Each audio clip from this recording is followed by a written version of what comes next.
Veer's eyes snapped open. He was lying on the cold sandstone of the Haveli courtyard, the moon a silver coin in the black sky.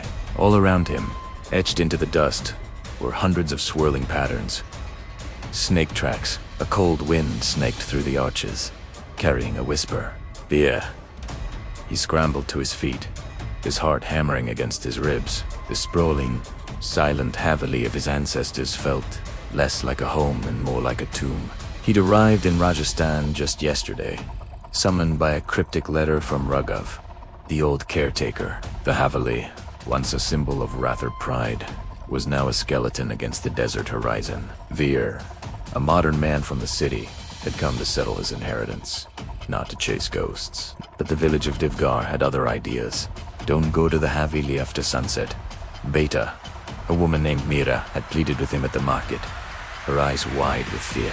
Something stirs there. It has awakened.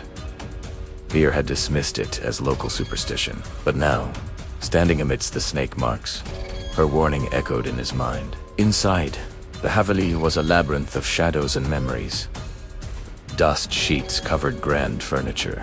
The walls were lined with portraits of his ancestors, their painted eyes seeming to follow him. He stopped before one painting, a stern-faced Rathore from 2 centuries ago. An unsettling feeling crawled up his spine. As he turned away, a flicker of movement in the darkness caught his eye. For a split second, he saw them 2 glowing, emerald green eyes, watching him from the end of the long corridor before vanishing. Days turned into a week of sleepless nights. Every evening brought new terrors. The sound of gungroos from an empty dance hall, whispers of his name on the wind, and always the snake marks, appearing in new places each morning. Raghav, the caretaker with his grand white mustache and nervous hands, would simply sweep them away, his lips sealed tight. Raghav, Kaka. What is going on here? Veer finally confronted him. These paintings, these sounds. Who is she? Raghav's face turned ashen. He wrung his hands, avoiding Veer's gaze. It is an old curse, Veer Baba, a family secret. That night, a storm raged across the desert, rattling the old Haveli. A loose shutter on the 2nd floor slammed against the wall, and Veer went to fix it. As he leaned out the window, the rotted wood gave way. He lost his footing, tumbling towards the stone courtyard below. He shut his eyes, bracing for impact, but it never came. He felt himself being caught, not by hands, but by something, soft and strong. He was lowered to the ground gently. He opened his eyes and saw a woman of impossible beauty, dressed in a shimmering silver lahanga, her long black hair flowing in the wind.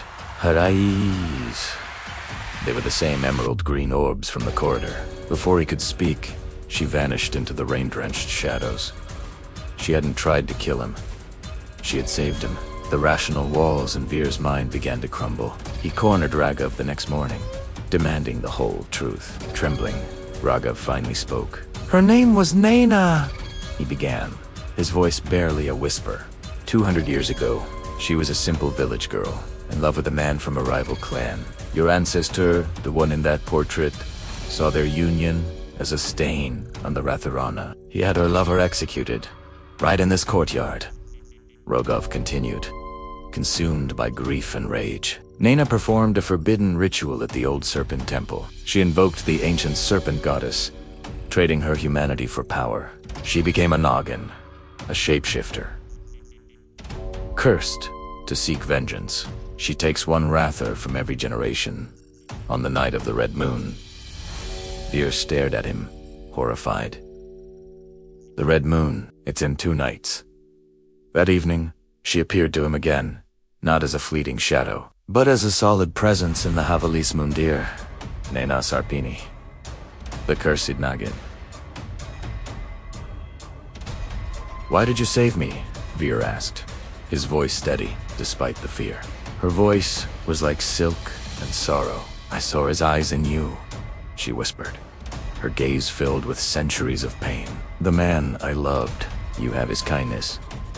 For the first time, Veer saw past the monster of legend and saw the heartbroken woman beneath. An impossible connection sparked between them, a bond forged across time and tragedy. Then let me end this, Veer pleaded. Let me break the curse. Tell me what I have to do.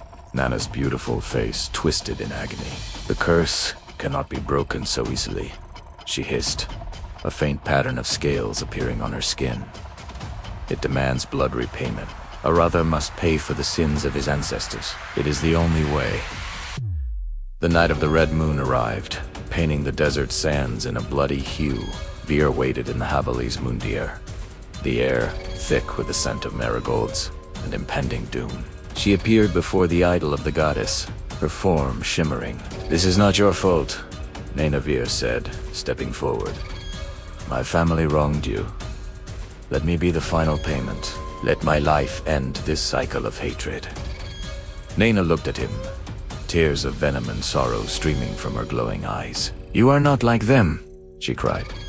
"But the curse is absolute." A terrible power began to radiate from her. Her body contorted, her skin rippling as silver scales erupted across it, her face elongated, her green eyes turning into reptilian slits. The transformation was agonizing, a symphony of cracking bones and pained hisses. The Naagin, the instrument of vengeance, was fully unleashed.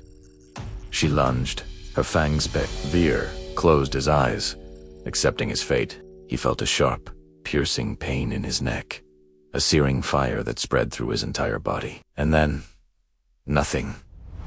Silence. He opened his eyes. The mundir was empty.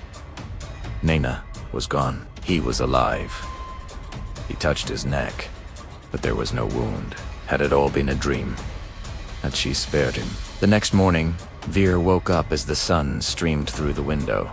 He felt different, stronger. He walked to an old, tarnished mirror and looked at his reflection. He felt a strange, tingling sensation move through his veins. He looked down at his arm.